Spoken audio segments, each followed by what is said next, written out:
Sumber daya alam seperti udara, cahaya, dan air merupakan lingkungan bagi kita. Lingkungan menyediakan kebutuhan bagi manusia dalam berbagai hal.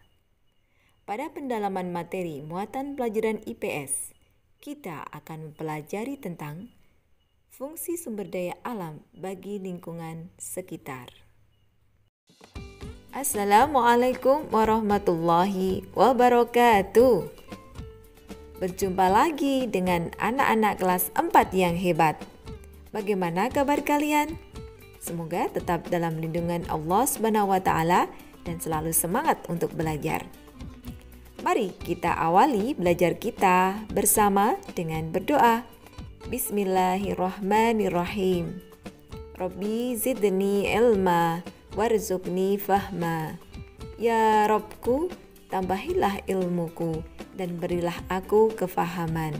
Amin. Sumber daya alam atau SDA adalah segala sesuatu yang berasal dari alam dan dimanfaatkan untuk memenuhi kebutuhan manusia. Sumber daya alam berdasarkan lokasi sumbernya dikelompokkan menjadi dua. Pertama, sumber daya alam darat. Yang kedua, sumber daya alam perairan. Sedangkan sumber daya alam berdasarkan sifatnya dikelompokkan menjadi dua. Satu, sumber daya alam dapat diperbaharui. Dan yang kedua, sumber daya alam tidak dapat diperbaharui. Anak-anak, perhatikan gambar berikut ini. Nah, sumber daya alam apa yang terdapat pada gambar ini dan apa pemanfaatannya? Yang pertama adalah ternak sapi. Dari hewan sapi kita akan bisa mengambil manfaat susu dan daging sebagai bahan protein hewani. Gambar berikutnya adalah penangkapan ikan laut.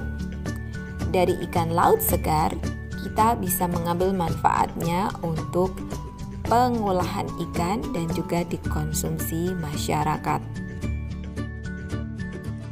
Gambar selanjutnya adalah perkebunan kopi.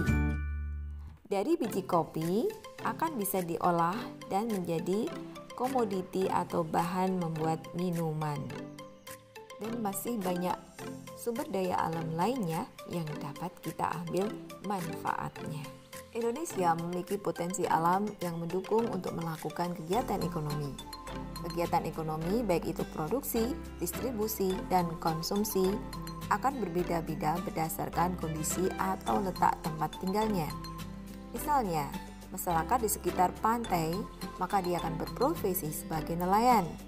Masyarakat yang tinggal di pegunungan, maka mayoritas akan berprofesi bercocok tanam di persawahan dan perkebunan. Sumber daya alam tersebut dimanfaatkan oleh masyarakat Indonesia dalam kehidupan sehari-hari. Contohnya, padi, jagung, kacang-kacangan akan dimanfaatkan sebagai bahan makanan. Ternak hewan maka akan dimanfaatkan sebagai bahan sumber protein hewani karena bisa diambil daging, telur, dan susu. Tanaman tebu sebagai hasil perkebunan maka dimanfaatkan sebagai bahan pembuatan gula pasir dan masih banyak yang lainnya. Sumber daya alam yang dimanfaatkan manusia apabila tidak dikelola pemanfaatannya dengan baik maka akan cepat habis. Nah, bagaimana cara kita untuk memanfaatkan sumber daya alam secara bijaksana? Yang pertama, menggunakan sesuai dengan kebutuhan kita. Kedua, tidak mengubah lahan hutan menjadi perumahan. Ketiga, menerapkan sistem tebang pilih. 4. Melakukan reboisasi atau penanaman pohon kembali pada lahan yang gundul. 5. Mereklamasi atau memperbaiki lahan bekas tambang.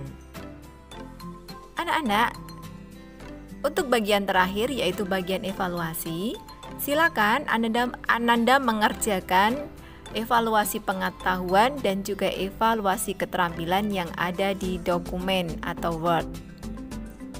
Selamat mengerjakan, kerjakan dengan ceria dan senang ya. Sekian belajar kita hari ini.